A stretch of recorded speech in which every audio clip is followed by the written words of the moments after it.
Good morning students. 11वीं वाले बच्चे, सिद्धि हिंदी विद्यालय के इस ऑनलाइन क्लासेस में आपका हार्दिक स्वागत है।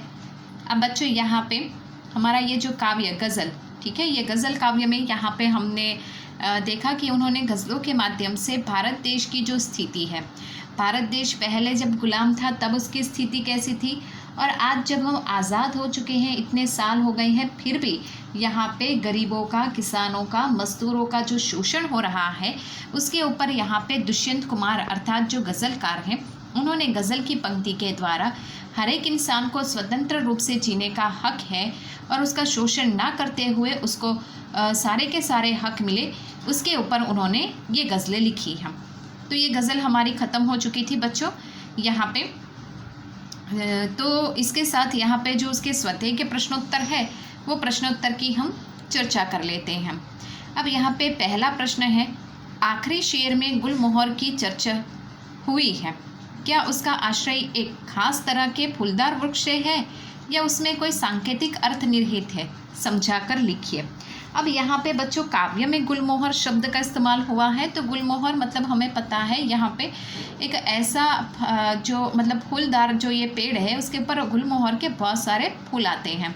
अब गुलमोहर के जो फूल होते हैं यहाँ पे, ये गज़ल में कोई गुलमोहर के फूलों की वास्तविक चर्चा तो की नहीं है, लेकिन आखिरी शेर में जो गुलमोहर शब्द है, गुलमोहर यानी कि हमारा जीवन, यहाँ पे उन्होंने बताया है कि अगर इंसान का जीवन जो होता है, ये इंसान का जीवन यहाँ पे वो कितना ज़िंदा दिली के साथ जीता है। हमें अपनी ज़िंदगी के जो फ़ैसले हैं वो भी हम कभी कभी खुद ही कर लेते हैं। तो यहाँ पे अगर किसी और के लिए, किसी गैर के लिए, किसी अजनबी इंसान के लिए अगर हमें कभी कभी अपने देश के लिए भी, अपने देशभक्ति के लिए, अब अगर कभी अपनी जान न्यौछावर करनी पड़े तो भी हमें अपने गुलमोहर यानी अपने जीवन के ऊपर गर्व महसूस होना चाहिए कि हमने जितना भी हमें आयुष्य मिला, उस जीवन में हमने देश के प्रति कोई ना कोई अपना निष्ठा से कर्तव्य निभाया।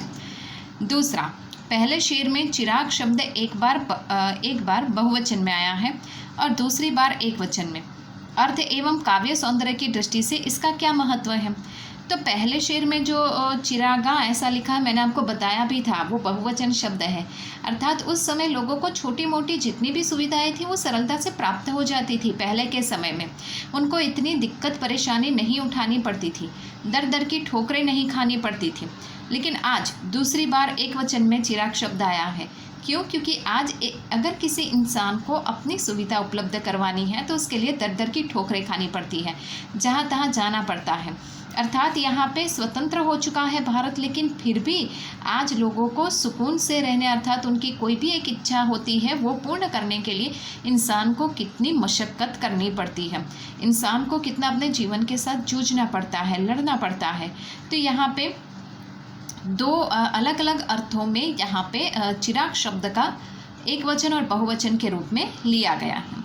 अब तीसरा, गज़ल के तीसरे शेर में गौर से पढ़े, यह दुष्यंत का इशारा किस तरह के लोगों की ओर है। तो हम वापस ये तीसरे गज़ल के जो मुखड़े हैं यहाँ पे उसकी ओर जाते हैं। तीसरा, न हो कमीज़ तो पाँवों से पेट ढक ले, ये लोग कितने मुनासिब है सफ़र के लिए। तो यहाँ पे ऐसे कौन से लोगों की ओर आश्रय किया गया है? तो यहाँ पे गरीब, जो जिनकी आर्थिक स्थिति नहीं है, मजदूर, किसान, बेबस, लाचार लोग, जिनके पास पहनने के लिए कपड़े नहीं हैं, जिनको पेट भर खाना नहीं मिलता, अगर भूखे पेट रहते हैं तो यहाँ पे वो क्या करते हैं, अधिक भूख लगने के कारण वो अपने दोनों पैरों को यहाँ पे इस तरह से सोते समय इस तरह से दबाकर वो अपनी आंत को शांत कर लेते हैं, अपनी भूख को शांत करने से। लेकिन हमें अच्छी तरीके से पता है भूख कभी शांत नहीं होती।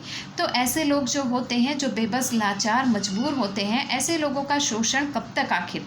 ये लोग अपने जीवन के इस सफ़र के लिए कितने यहाँ पे अनुकूल कहे जाएंगे, इसके बारे में लेखक ने, इसके बारे में कवि ने हमें यहाँ पे बताया है। उसके बाद आश्रय स्पष्ट कीजिए में, तेरा निज़ाम है सिलदे ज़ुबान शायर की, ये एहतियात ज़रूरी है इस बहर के लिए। बहर यानी छंद का एक प्रकार। यहाँ पे काव्य के माध्यम से, इस गज़ल के माध्यम से अगर मैं यहाँ पे उन्होंने निज़ाम यानी कि शासक, अगर आप मुझे इस गज़ल को लिखने के लिए अगर आप शासक के रूप में मुझे गिनते हो तो भी मुझे कोई परवाह नहीं। अगर मैं जो शायरी के माध्यम